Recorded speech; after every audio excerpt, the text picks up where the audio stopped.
자, 정신건강사회복지론 7주 두 번째 시간입니다. 5장을 진행하고 있고요. 자, 5장에 보면, 그러니까 여러분 교재로 하자면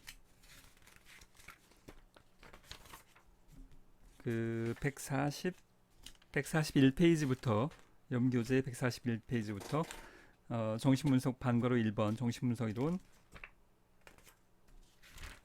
그 다음에 심리사회 이론, 이렇게 쭉 여러 가지 이론들이 나오는데, 여러분들이 이 이론을 물론 아마도 1학년 때부터 인행사 과목 또 실천론 과목, 실천기술론 과목에서 계속 다루었을 내용들이기 때문에, 그리고 교재 내용들도 아주 간략하게 아주 기본적인 핵심만 나와 있어요.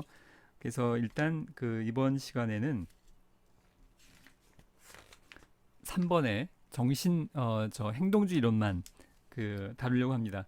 그러니까 가급적이면 여러분들이 지금까지 학습을 했던 기본적인 내용들에 반복되지 않은 그 내용들에 대해서 좀 새로운 측면들에 대해서 접근을 해보려고 합니다. 물론 여러분들이 이미 알고 있는 내용들일 수 있겠지만 보통의 일반적인 사회복지 과목에선 잘 다루어지지 않는 그런 측면들에 초점을 맞추어서 보려고 하는데, 행동주의 이론에 대해서 이번 시간에 다룰 예정이고요. 생각보다 이번 제 1강과 2강의 시간이 생각보다 좀 길어질 것 같아서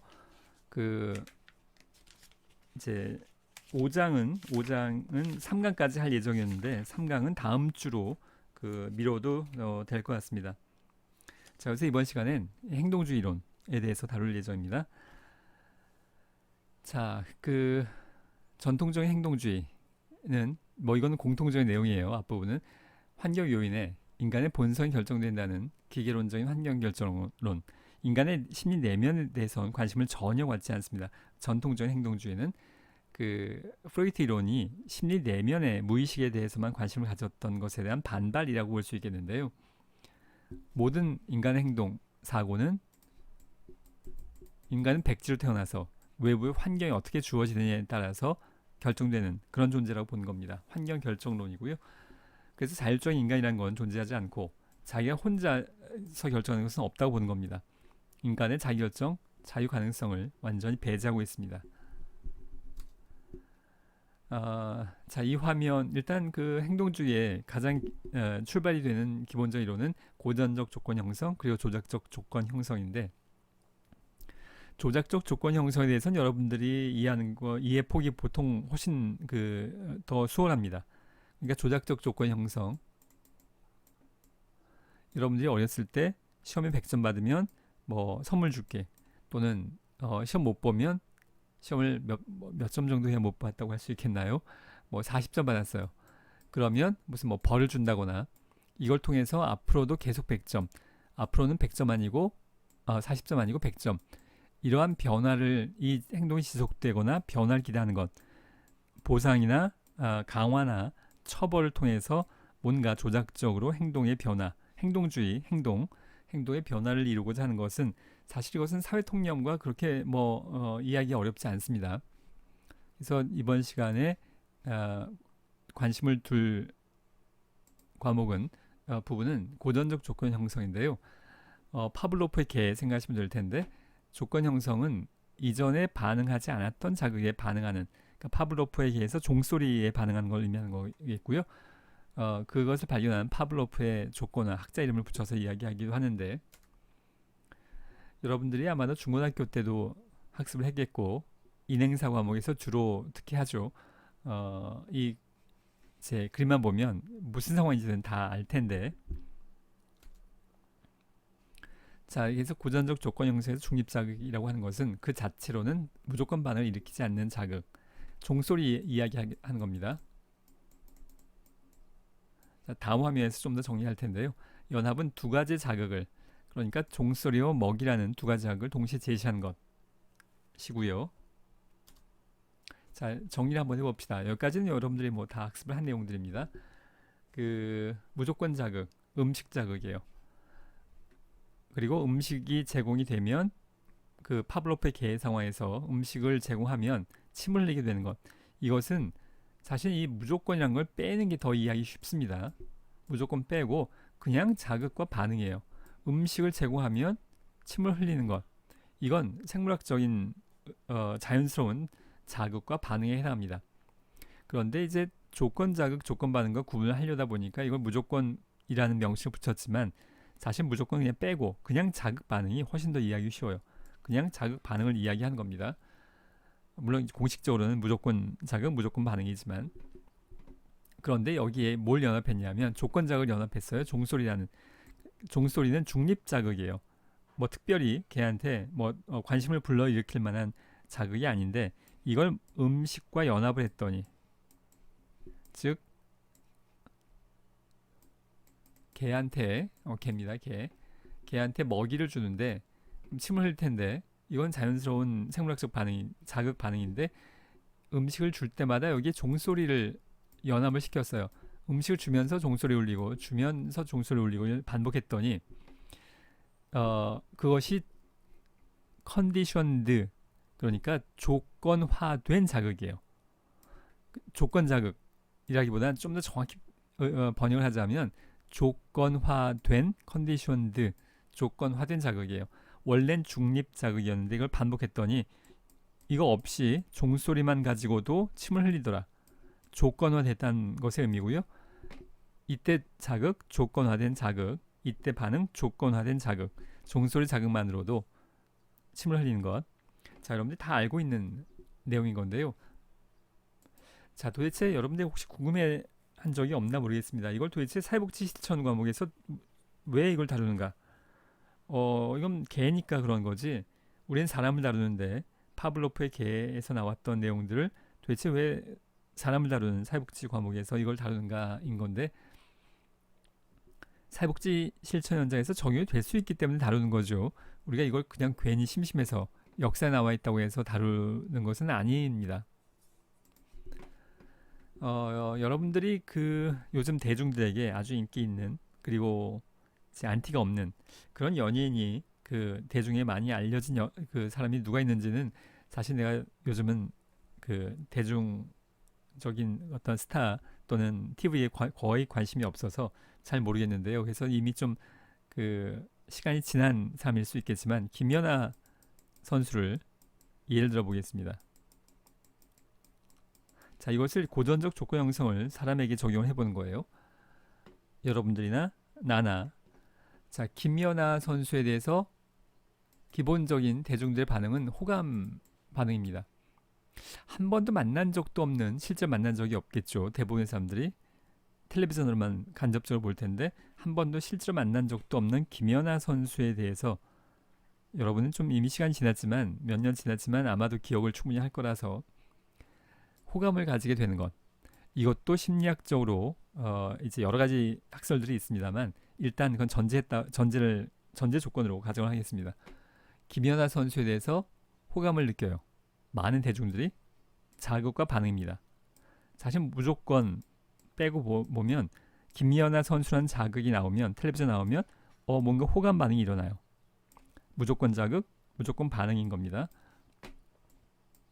그런데 김연아 선수가 광고에 출연해서 에어컨 선전합니다.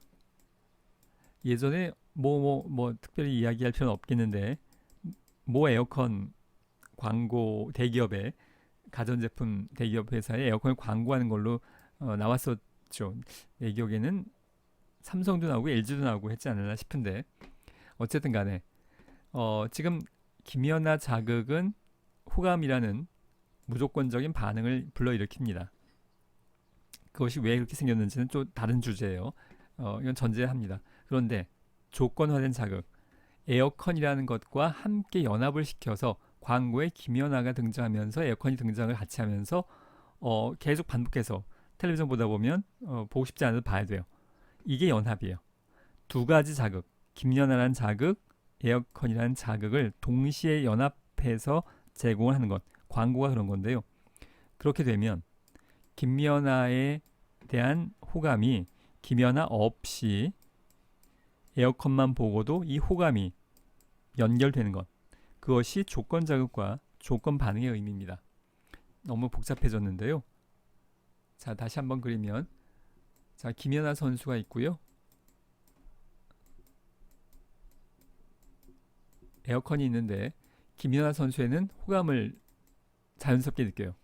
자극, 반응 1번, 2번인데 이 김연아 선수가 에어컨과 함께 광고에 연합되어서 동시에 등장하게 되면 이 호감이 김연아 선수 없이 에어컨만 보고도 사람들이 호감을 느끼게 되는 것.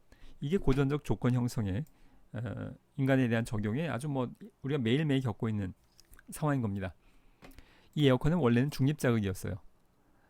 이런 얘기를 하게 되면 오프라인에서 강의를 하다 보면 가끔 질문을 합니다.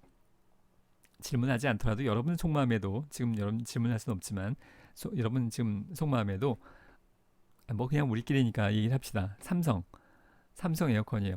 아 이게 삼성이니까 호감을 느낀 거지 김연아 선수가 중요한 게 아니다 라는 생각이 들기도 하죠. 아마도 여러분들 중에서도 틀림없이 그런 사람이 있을 텐데요. 그러니까 이거 고전적 조건 형성에 해당하는 사례가 아니다라고 느낄 수 있겠는데 만약에 그렇다면 에어컨이 좋아서 품질이 좋을 거라고 기대돼서 호감을 가지는 거라면 김연아 선수가 아니더라도 가능한 거죠. 예를 들자면 내가 나는 김연아 선수처럼 많은 개런티를 계약금을 필요로 하지 않습니다. 삼성에서 나한테 만약에 100만 원 줄 테니까 광고에 나와서 에어컨을 광고해 달라. 물론 그럴 리가 없지만 나는 한 100만 원만 주면 나갈 겁니다. 뭐 글쎄 돈을 안 준다면 그 자원봉사까지 하고 싶진 않고 한 100만 원 받아야 되지 않을까 싶은데 100만 원 주면 나가서 할 것 같아요. 에어컨이 품질이 좋은 것이 중요한 거라면 왜 삼성에서 나는 100만 원만 주면 될 텐데 김연아 선수에게 정확히 알려지지 않았겠지만 뭐 억 단위 아니겠습니까? 억 단위의 광고료를 주면서 광고에 모델로 채용하냐 하는 거죠. 계약을 하면서 그럴 이유가 전혀 없는 겁니다. 삼성은 이미 알고 있는 겁니다. 광고주들은 알고 있어요. 유명인사, 대중들이 호감을 갖고 있는 유명인사가 광고를 하게 되면 매출이 증가한다는 걸 통계 수치로 이미 아주 정확히 알고 있습니다. 그렇기 때문에 그렇게 많은 광고 개런티를 주면서 유명인사들, 대중들이 호감을 갖고 있는 유명인사들을 채용해서 광고를 촬영하게 되는 건데요. 그냥 아무나 나와서 광고하는 것과는 현격한 차이가 있다는 겁니다. 이게 고전적 조건 형성. 우리가 파블로프의 개를 할 때 여기 종소리와 음식과 이게 뭔 상관인데 이걸 연합했더니 개니까 단순하니까 사람도 마찬가지예요.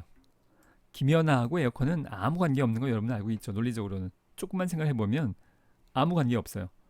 김연아 선수가 에어컨을 설계했을 리도 없고 에어컨 공장에 가서 나사를 조였을 리도 없고 아무 관계 없어요. 다만 그냥 계약을 맺었을 뿐이에요.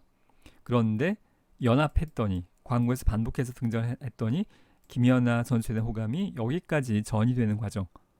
그것이 고전적 조건 형성. 아무런 관련 없는 걸 연합했더니 여기의 자극이 여기의 자극으로 연결되더라. 라는 것이 인간 행동에도 파블로프의 개가 개니까가 아니라 사람에게도 적용이 된다는 거고요. 똑같은 논리가 사회복지 실천 현장에서도 사람에 대해서 적용이 될 수 있다는 겁니다.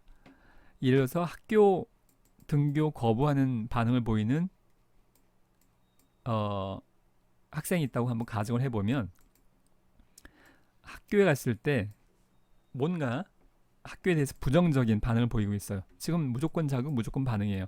자, 이거 빼고 보는 게 더 좋다고 이야기했었습니다. 자극 반응이에요. 학교 가면 뭔가 부정적 반응이 나타나요. 뭐 의식적이든 무의식적이든. 그래서 학교 가기 싫어요. 그렇다면 우리가 할 수 있는 일 중에 하나는 뭐냐면 학교에 이 청소년이 긍정적으로 반응할 수 있는 어떤 요소를 연합하는 겁니다. 이 두 가지를 연합하면 학교에 대한 부정적인 반응이 감소될 수 있어요. 이제 그 좀 후에 체계적 둔감법에 대해서도 다룰 텐데 그것과 마찬가지 아이디어인 건데요.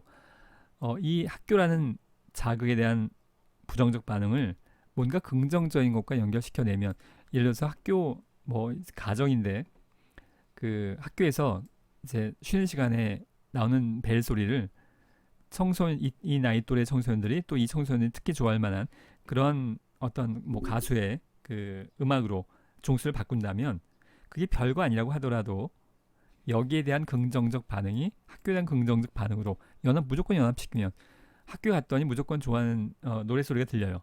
그게 뭐 쉬는 시간이든 어떤 형태든 하여간 뭔가 좋아하는 것과 연합을 시켜내면 학교에 대한 부정적 감정이 완화될 수 있다는 것의 의미입니다. 굉장히 단순한 파블로프의 개. 아니 음식하고 종소리를 연합시켰더니 종소리만 듣고도 침을 흘리다니.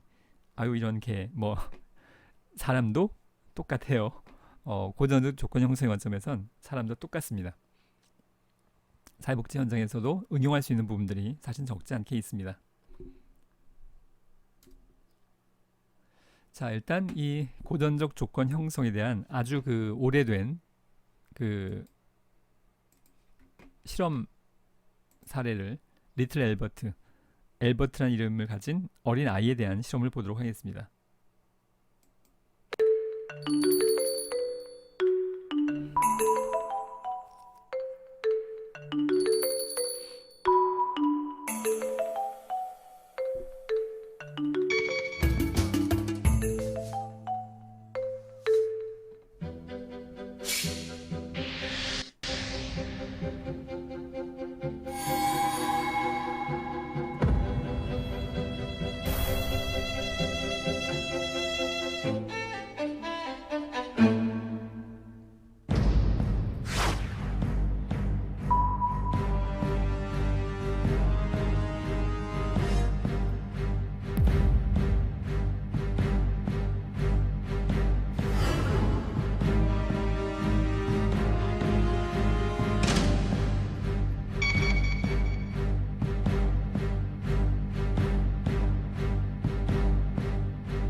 자, 흰 쥐인데요. 이 가정은 이 아이가 태어난 지 얼마 안 되는 이 아이가 그 쥐에 대해서는 공포감을 느끼지 않을 거다라고 가정을 한 겁니다. 실제로 공포감을 보이지 않았어요. 오히려 관심을 보였지. 그런데 이 쥐라는 자극에다가 공포스러운 자극을 연합시켰더니 그 공포스러운 자극 큰 어떤 이제 쇠소리를 들리게 했는데요. 쇠를 치는 반응을 이제 적용을 했는데 그러면 그 공포감이 자연스러운 공포감이 이 쥐를 보고도 연합된 상태에서 전이 될 거라는 것의 실험입니다.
자, 여기까지 볼 텐데요. 좀 더 볼까요?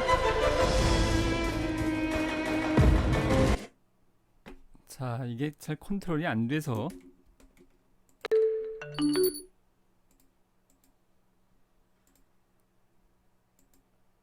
자, 여기 핵심인 건데요. 자, 다시 한번 정리하자면 기본적으로 파열음, 그러니까 금속 막대를 큰 소리를 냈어요. 이것은 조건이고요. 무조건적 조건이고, 여기에 대한 반응은 공포예요. 우리가 뭔가 큰 소리가 나면 공포감을 느끼 깜짝 놀라게 되는 상황. 조건과 반응, 무조건적 자극, 무조건적 반응. 자, 이걸 조건이라고 해야겠네. 저희 자극이라고 해야겠네요. 자, 이 파열음은 자극이고 반응. 이건 자연스러운 과정인데 여기에 흰 쥐를 연합시켰어요. 그랬더니 이 두 가지에 대해서 계속 반복해서 이 큰 소리를 들릴 때마다 쥐를 접근하게 했더니 이거 없이도 쥐만 보고도 공포반응 느끼게 되는 것. 이게 파블로프의 그 이제 고전적 조건 형성에 대한 내용이라고 할 수 있겠습니다. 이 뒤에도 뭐 좀 내용들이 있는데 여기까지 우리가 지금 다루고자 하는 핵심은 여기까지입니다. 자, 행동주의 이론에 관련돼서 그 행동주의 이론은 기본적으로 학습을 중요한 그 테마로 보고 있는데요. 반두라라는 학자는 인간의 사회학습 학습 과정이 연합이나 강화에 의한 경험을 통해서 이루어지기도 하지만 전통적인 행동주의 학자들이 주장한 것처럼 조작적 조건 형성이든 고전적 조건 형성이든 타인의 행동을 관찰하고 모방함으로써 새로운 행동을 학습할 수 있다고 주장을 했습니다. 그래서 많이 알려진 게 사회학습 이론 이렇게 알려져 있는데요. 반두라가 사망한 지가 얼마 안 됩니다. 한 10여 년 전인데요. 굉장히 장수해서 본인이 그 말년에 사회인지학습 이론 또는 인지적 사회학습 이론으로 원래는 이렇게 이름을 바꿨어요. 사회인지학습 이론으로 바꿨는데 사람들이 인지적 사회학습 이론이라고 바꿔 부르기도 하고, 그런데 여전히 우리는 사회학습 이론이라는 명칭을 제일 많이 쓰죠. 본인이 바꿨음에도 불구하고. 근데 뭐 다 동의어다. 여러분들 어떤 문헌을 볼 때 사회학습 이론, 사회인지학습 이론, 인지적 사회학습 이론 여러 가지가 그 표현이 다를 수 있겠는데 이게 다른 거가 아니고 똑같은 거라고 보면 됩니다. 자, 이 화면을 진행하기 전에 그 원래 이렇게 고전적 조건 형성과 관련된 행동주의 기법 중에 체계적 둔감법이라는 게 있는데 그 내용을 동영상과 함께 다루려고 했었는데요. 그 내용이 이제 외국에서 만들어진 동영상, 미국에서 만들어진 동영상인데 그 유튜브에서 그 이제 미국의 동영상에 대해서 더 저작권을 강하게 보는 것 같기도 합니다. 정확한 건 알 수가 없는데, 그래서 혹시 또 이게 또 중간에 차단될까봐 지난번에 우리가 영화 볼 때 그 뷰티풀 마인드 때 그랬던 것처럼 차단이 될까봐 맨 뒤로 돌렸습니다. 순서를 중간에 끊어지면 안 되기 때문에. 그래서 그 여기에 관련된 내용을 마지막에 더 다루려고 하고 있고요. 자, 그래서 일단 먼저 사회학습 이론을 먼저 다루려고 하는데 이 학습 과정을 우리가 대리학습이라고 하기도 합니다. 자, 대리학습에 관련된 내 사례를 그 클라이언트 사례 아니고 내 사례입니다. 내가 처음에 군대 갔을 때 고참이 나보고 신병이 다리가 보이네 이렇게 반응을 보입니다. 내 다리가 보인다고 얘기를 해요. 난 그게 무슨 말인지 몰랐습니다.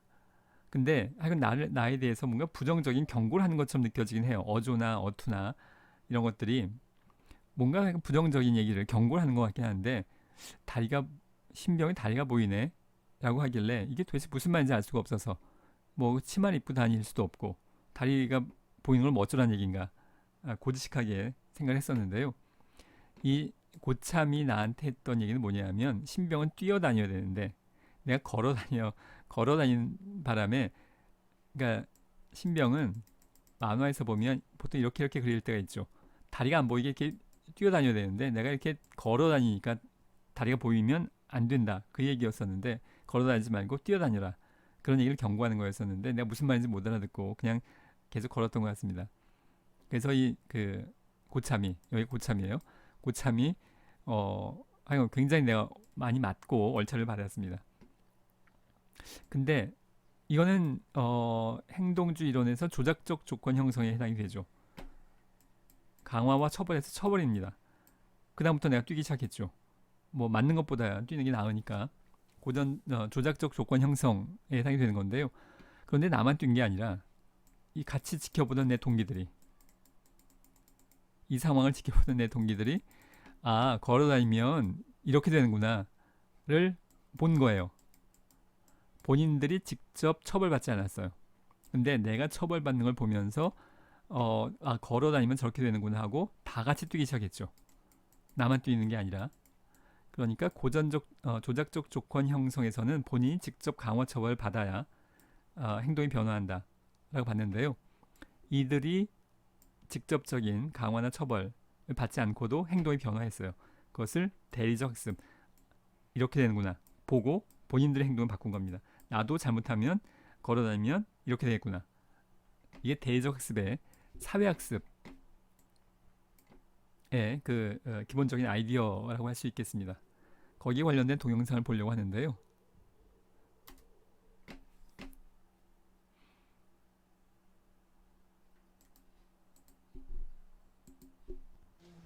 아이들을 세 그룹으로 나눈 뒤 첫 번째 그룹에게는 인형을 공격하는 모습을 보여줍니다. 이게 좀 소리가 좀 작습니다. 원래부터. 두 번째 그룹에게는 인형을 사랑하고 보살피는 온화한 모습을 보여줍니다.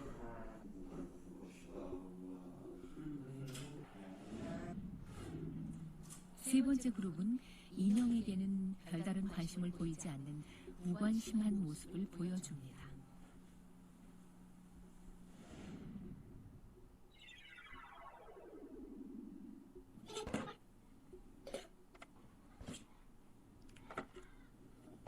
잠시 후 첫 번째 공격 모델을 본 아이들을 똑같은 방에 들여놓자 아이들은 들어오자마자 아까 본 그대로의 모습을 모방합니다.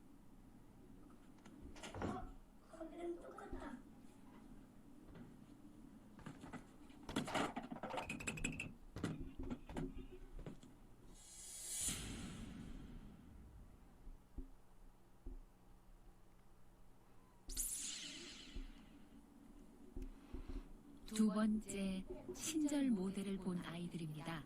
아이들은 옆에 칼이 있어도 그것을 사용하지 않습니다. 정확히 자신이 본 행동을 그대로 따라합니다.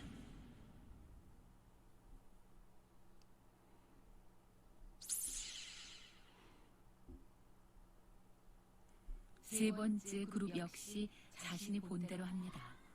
매체의 영향이 이렇게 엄청났다는 것 알고 계셨나요?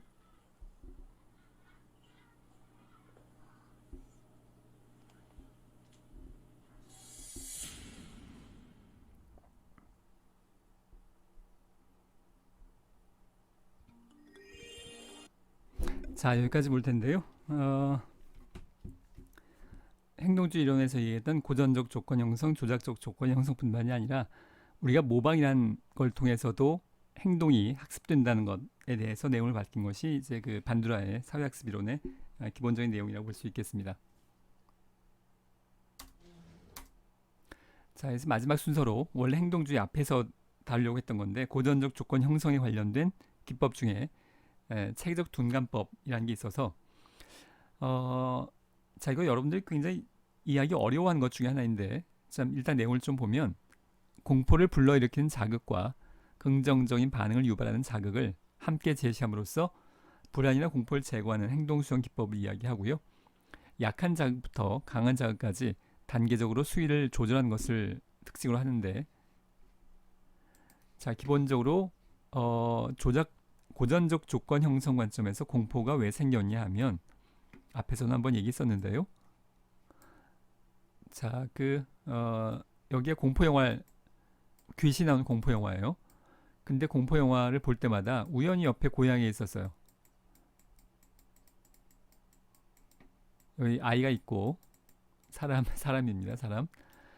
근데 공포 영화를 볼 때마다 공포를 느끼는 건 자연스러운 겁니다. 뭐 귀신 나오면 무섭게 느껴지는 건. 근데 그것이 연합되면서 고양이 자극과 연합되면서 공포 영화 없이도 고양이만 봐도 공포를 느끼게 되는 상황. 그래서 공포가 생겼다고 보는 겁니다. 행동주의 관점이에요. 근데 그렇다면 반대로 고양이에 대한 공포를 다른 어떤 자극과 연합시키면 긍정적인 자극, 이 아이가 선호하는 긍정적인 자극과 연합을 이렇게 시키면 이번엔 고양이 없이도 고양이에 대한 공포심이 완화되지 않을까라는 것이 기본적인 아이디어입니다. 자, 그래서 이 고양이 공포증을 가진 아이에게 예를 들자면 실험은 뭐 여러 가지로 할 수 있겠습니다만 고양이 사진을 보여줘요. 그리고 사진과 어떤 긍정적인 반응을 연합시킬 수 있습니다. 사실 이건 연합시키지 않아도 되긴 하는데 이게 그래도 고전적 조건 형성에 맞춰서 설명을 하자면 여기에서 우유를 함께 주는 겁니다. 우유를 주면서 고양이 사진을 보여줘요. 그러면 이 우유라는 긍정적 자극으로 인해서 이 사진에 대해서도 공포 반응을 불러일으키는 것이 완화된다는 것인데요. 이것을 이제 낮은 수위에서 약한 자극으로부터 강한 자극으로 여기에서 익숙해져서 사진을 보고는 이제 울지 않습니다.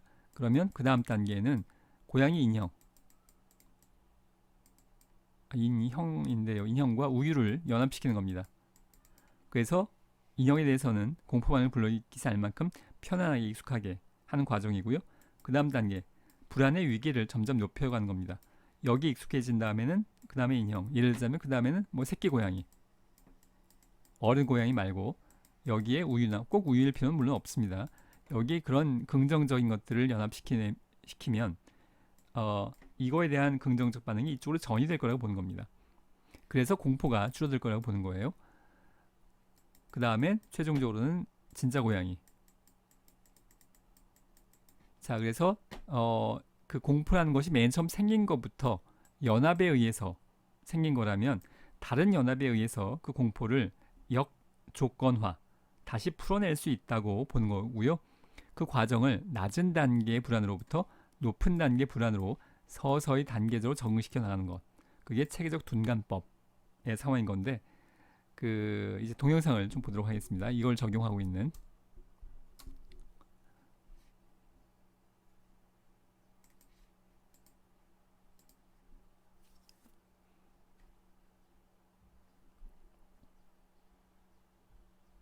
자, 사례는 연구에 있었던 건데요. Using humor in systemic desensitization to reduce fear of spiders. 그러니까 그 거미에 대한 공포, 불안을 감소시키기 위해서 systematic desensitization, 체계적 둔감법을 사용한 건데 그 과정에서 유머를 뭔가 재밌는 거를 사용한 것을 의미합니다. 그런 실험인데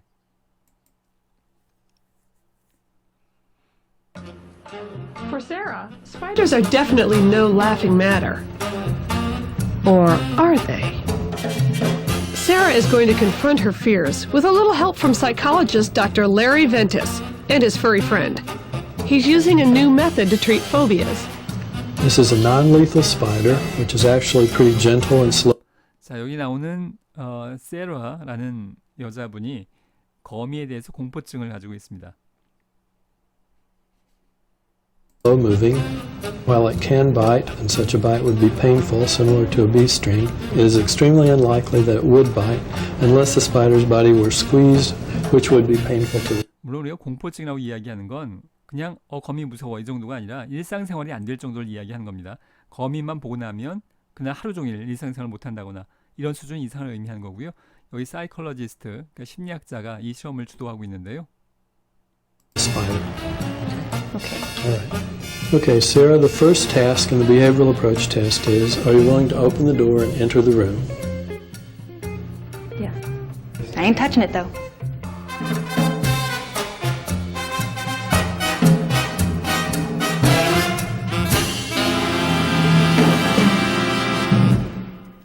Okay, and the next step is, are you willing? 자, 이분의 표정과 손 모양을 보세요. 조금 전에 지나간 경우에도 얼굴 표정과 손 모양에서부터 경직적인 반응을 불안과 공포를 느끼는 반응이 비언어적으로 보이고 있는데요.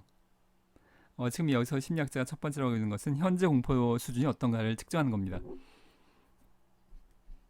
Willing to stand a distance of 24 feet from the cage, and that would be this first tape strip right here.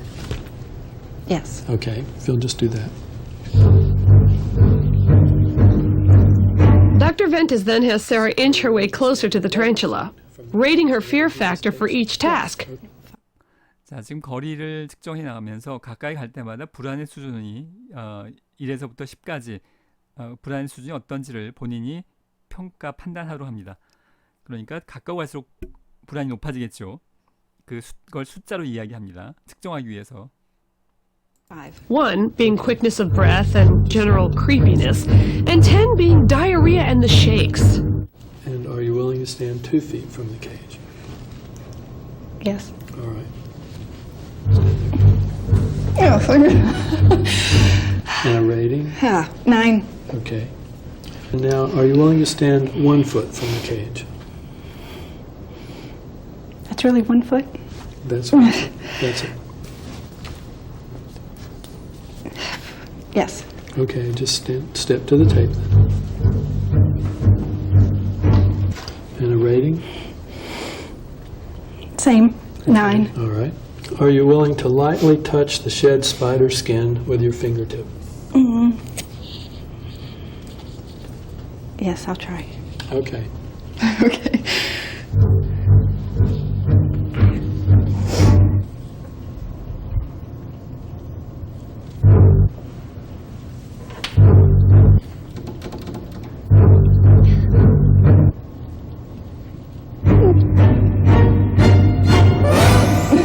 And a rating? Ooh, 10. Okay. Okay.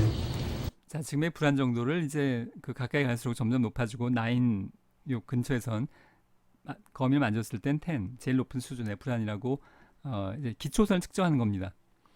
자, 그래서 이제 체계적 둔관법은 낮은 단계의 거미에 대한 공포로부터 시작해서 높은 단계로 적응시켜 나가는 과정. 근데 이 심리학자는 그 과정에서 유머, 뭔가 재밌는 걸 이제 연합시켜 내면서 거미에 대한 공포를 서서히 낮춰가려고 하는 건데요. Okay. Are you willing to permit me to lightly place the shed spider skin in the palm of your hand? I don't know. 자, 일단 좀 Well, if you're not. 넘어가겠습니다.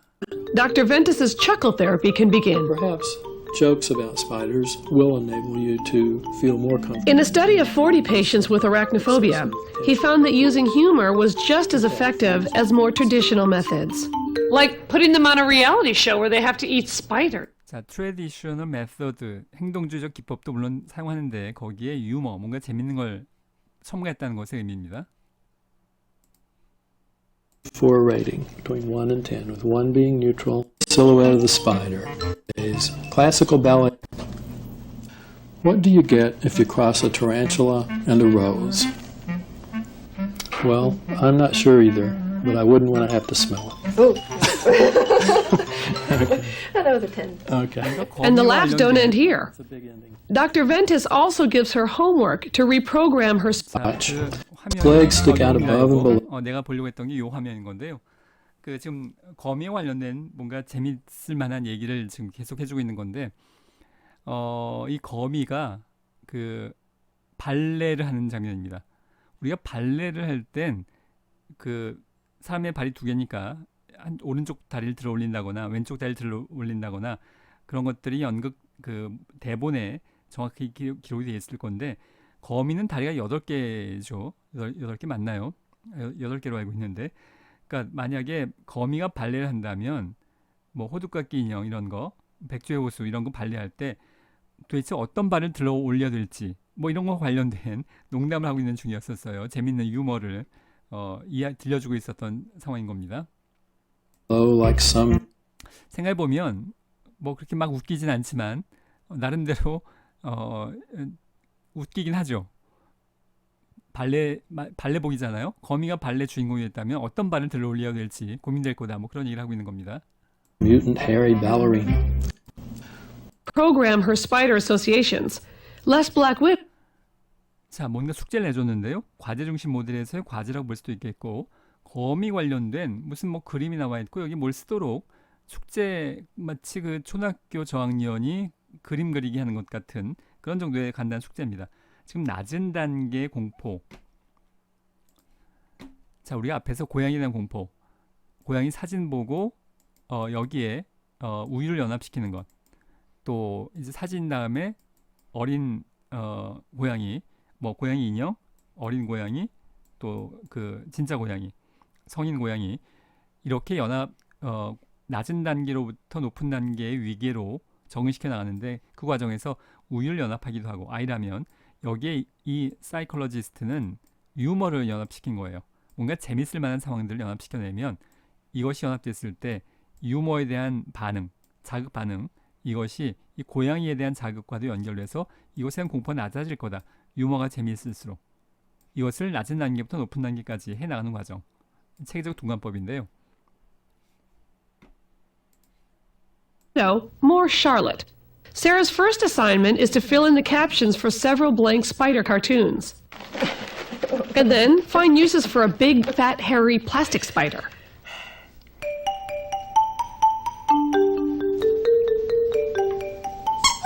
Man. Creepy nightlight. Poor man's lobster. Ah! Okay, I'm not gonna do that again.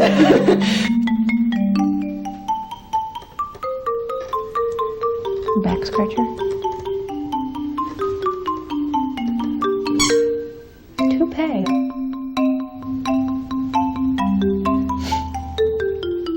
There you go.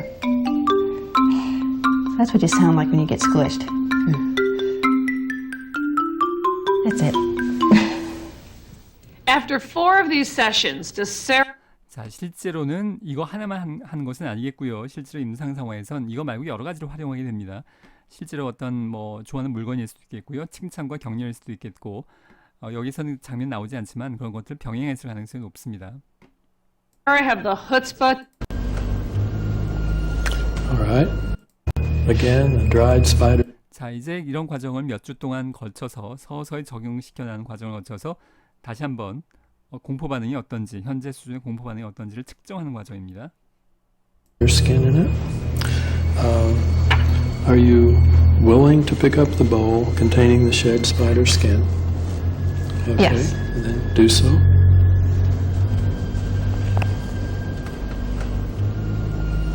All right.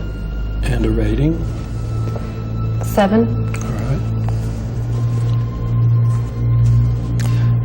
Next, are you willing to lightly touch the shed spider skin with your fingertip? Yes. Okay, do so. All right, and a rating? 7. All right. Are you willing to permit me to lightly place the shed spider skin in the palm of your hand? 맨 처음엔 10, 1에서 10까지 중에서 10 반응이었던 건데 지금 낮아졌죠. 7이라고. Yes. Okay, just hold out your hand.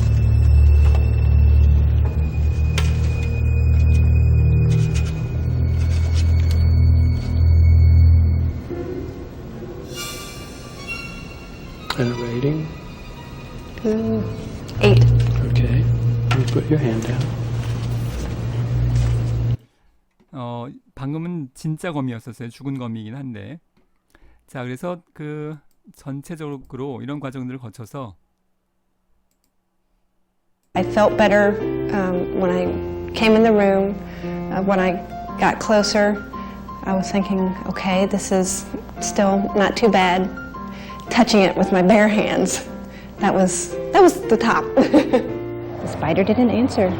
She was very busy spinning her web. So, thanks to 과거에는 그림책에 나와 있는 거미만 봐도 그 일상생활이 어려워질 만큼의 공포를 느꼈던 세라라는 주인공이 이러한 체계적 동감법을 통해서 그러한 증상이 완화됐다는 것에 대한 동영상이었습니다.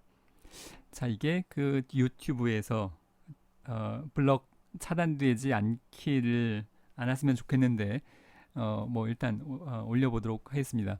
이게 꽤 오래전 거라 아마도 가능할 것 같기도 한데 일단 시도를 해보겠고요. 이번 시간은 1강과 2강으로 시간이 좀 길어졌기 때문에 3강 부분에 예정했던 게 있었는데 그건 다음 주 차에 하도록 할 예정이고, 일단 현재 시점에서 다음 주에 예정된 걸 다시 한번 정리해 보면 다음 주차가 8주차 중간고사 기간인데요. 동영상 강의는 그대로 진행이 됩니다. 그리고 이제 다음 주 토요일 이제 수업 자료가 올라갈 때 중간고사에 해당하는 문제를 제시할 예정입니다.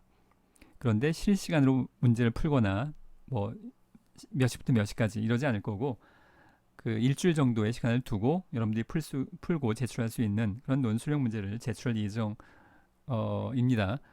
그런데 일주일 사이에 학교에서 방침이 뭔가 또 어떤 구체적인 방침이 이제 나오게 되면 거기에 따라가야 될 거여서 변동사항이 있을지 모르겠지만, 현재로서는 여러분들 특별히 중간고사를 준비할 건 없겠는데, 그러니까 준비를 막 시험 준비하듯이 할 필요는 없겠는데, 뭔가 논술형 과제 같은 중간고사 나가야 될 거고요.